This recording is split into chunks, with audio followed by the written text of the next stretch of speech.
আমি ফুপু হইতে দিতেছি। আমার যে কি ভালো লাগতেছে। এই সন্তান পুরো পরিবারের সন্তান, সবার মুখ উজ্জ্বল করবে ইনশাআল্লাহ।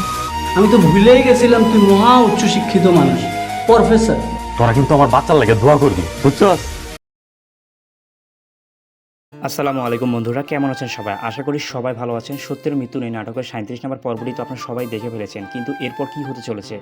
38 নম্বর পর্বে কি গল্পের মোড় ঘুরে যাবে? আর এই 38 নম্বর পর্বটি ঠিক কবে কখন রিলিজ হবে সব কিছু জানাবো আজকের এই ভিডিওতে। তাই না টেনে শেষ পর্যন্ত সাথে থাকুন। ভিডিওটি শুরু করার আগে ছোট্ট একটা অনুরোধ, আমাদের এই চ্যানেলটি এখনও সাবস্ক্রাইব করে বেল আইকনটি বাজিয়ে দিন, যাতে আপনার প্রিয় কোনো নাটকের আপডেট মিস না হয়। বন্ধুরা, 37 নম্বর পর্বতে আমরা দেখলাম যে কি অদ্ভুত এক পরিস্থিতি, তাই না? সালাউদ্দিন যে নিজের পরিবারের মান সম্মান বাঁচাতে একেবারে না জানিয়ে পরের জমিতে দিনমজুরে কাজ করছে, কিন্তু এই খবরটি তো আর বেশি দিন লুকিয়ে রাখা যায় না। সব কিছু শুরু হয় নানা কাকার মাধ্যমে। সালাউদ্দিনকে খুব কষ্টে একটি কাজের ব্যবস্থা করে দেন কাকা নানা, তাও আবার আবু হামজার জমিতে। শর্ত ছিল একটাই, সালাউদ্দিন যে পরের ক্ষেত্রে কাজ করছে তা যেন কেউ পরিবারে না জানতে পারে। সকাল থেকে সন্ধ্যা পর্যন্ত হাড় ভাঙা খাটুনি, এর বিনিময়ে দৈনিক মজুরি মাত্র 500 টাকা। কিন্তু নানা কাকা এখানেও চালাকি করে, তার নিজের পকেট 200 টাকা রেখে দেন আর সালাউদ্দিনকে দেন মাত্র 300 টাকা। সালাউদ্দিন তখন নিজের পরিস্থিতির কথা চিন্তা করে মাথা নত করে সবাইকে মেনে নেয়, কারণ তার যে কোনো মূল্য কিছু একটা কাজ দরকার ছিল। ঠিক তখনই পরিবারে ঘটে যায় আরও একটি নাটকীয় ঘটনা। সালাউদ্দিনের বাবা ফকিরের কাছে যান পারিবারিকভাবে বড় ছেলের সম্পত্তি নিয়ে পরামর্শ নিতে। ফকির তাকে পরামর্শ দেন আগামী 10 বছরের জন্য বড় ছেলেকে সম্পত্তি না দিতে, কারণ বড় ছেলেটা কিছুটা বোকা। তিনি পরিবারের জন্য অন্য কারোর নামে সম্পত্তি লিখে দেওয়ার কথা বলেন। এই গোপন পরামর্শের সময় সেখানে হাজির হয় শাহানা। সে আরিফাতে সব শুনে ফেলে এবং বড় ভাবিকে গিয়ে বলে যে পুরো সম্পত্তি হয়তো তার নামে লিখে দেওয়া হবে। এই নিয়ে বাড়ির ভেতরে চাপা উত্তেজনা ও সন্দেহ তৈরি হয়। অন্যদিকে আমরা দেখতে পাই সালাউদ্দিনের ছোট ভাই সাগর, বোন মিম বড় ভাইয়ের এক করুণ পরিস্থিতি দেখে খুবই মর্মাহত। মিম তো রাগে আর কষ্টে বাড়ি ছেড়ে চলে যাওয়ার কথাই ভাবে, কিন্তু আমিনার শারীরিক অবস্থা দিন দিন খারাপ হতে থাকে। মিম বড় ভাই ভাবিকে সাহায্য করতে তার বাড়িতে যায়, আর ঠিক তখনই তাদের মধ্যে শাহানাকে নিয়ে কথা হয়।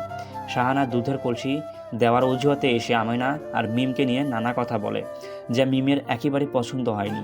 মিম বুঝতে পারে শাহানার উদ্দেশ্য ভালো নয়। এমন সময় মাতবর ডালি ভাইয়ের বড় ছেলেকে নিয়ে একটি নতুন চালে। ডালি ভাই যখন জানতে পারেন তার ছেলের মানুষের জমিতে দিনমজুর করছে, তখন তিনি নিজের মান সম্মান বাঁচাতে চিন্তায় পড়ে যান।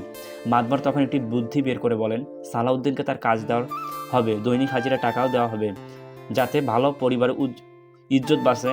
কিন্তু ডালি ভাই মাতবর দুজনেই একমাত্র লক্ষ্য থাকে সালাউদ্দিনকে ব্যবহার করা। পরিবারের অন্য কারো কাছে এই বিষয়টি সম্পূর্ণ গোপন ছিল।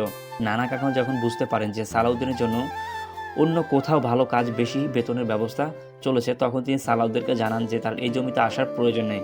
সালাউদ্দিন তো অবাক হয়ে যান। নানা কাকা তাকে বলেন মাতবর সাহেবের সাথে যোগাযোগ করতে, কিন্তু তিনি সালাউদ্দিনকে অন্য ভালো একটি কাজের ব্যবস্থা করেছেন। নানা কাকা মনে করে সালাউদ্দিনের সরলতার ভয় পান এবং ভাবেন মাতবরের পাল্লায় পড়ে ছেলেটি আবার কোনো না কোনো বিপদে পড়ে। গল্পের এই মোড় নেয় একেবারে মুহূর্তে, যখন ডালি ভাই ও মঈন একটি ডাক্তারে নিয়ে আসার প্রস্তুতি করতেছে, তখন সালাউদ্দিন বাবা বিষয়টি জেনে ফেলেছেন এবং তাদের এই পরিকল্পনা হট্টগোল শুরু হয়। সবাই মিলে আমিনার শারীরিক অবস্থার খোঁজ খবর নিতে শুরু করে, কিন্তু মঈন বাবার পরিস্থিতি সামলানোর চেষ্টা করতে থাকে। এই ঘটনাটি নাটকের মোড় সম্পূর্ণ ঘুরিয়ে দিয়েছে। এখন প্রশ্ন হচ্ছে পরবর্তী পর্বে কী হতে চলেছে। আমাদের বিশ্লেষণ অনুযায়ী 38 নম্বর পর্বে হয়তো আমরা দেখতে পারি যে সালাউদ্দিন মাতবরের অভিষেক গিয়ে তার আসল উদ্দেশ্য ধরতে পারে এবং সে নিজের আত্মসম্মান বজায় রাখতে সঠিক পদক্ষেপ নেবে। গল্পের এই বর্তমান পরিস্থিতি দেখে এটাই মনে হচ্ছে এবং এটাই সবথেকে বড় সম্ভাবনা। আর আপনারা যারা অধীর আগ্রহে 38 নম্বর পর্বের জন্য অপেক্ষা করতেছেন, তাদের জানিয়ে রাখি এই পর্বটি আগামী 4 মে দুপুর 3টা রিলিজ হতে পারে অফিসিয়াল ইগল ড্রামা সিরিজ চ্যানেলে। তবে প্রোডাকশন হাউস চাইলে যে কোনো সময় এই শিডিউল পরিবর্তন করতে পারে। তবে আপনার কি মনে হয় পরবর্তী পর্বে কী হতে পারে? আপনার মূল্যবান কমেন্টে অবশ্যই মতামত জানাবেন এবং দেখা হবে প্রিয় নাটকের নতুন কোনো ভিডিও নিয়ে। ততক্ষণ মতো ভালো থাকুন, সুস্থ থাকুন। আল্লাহ হাফেজ, আসসালামু আলাইকুম।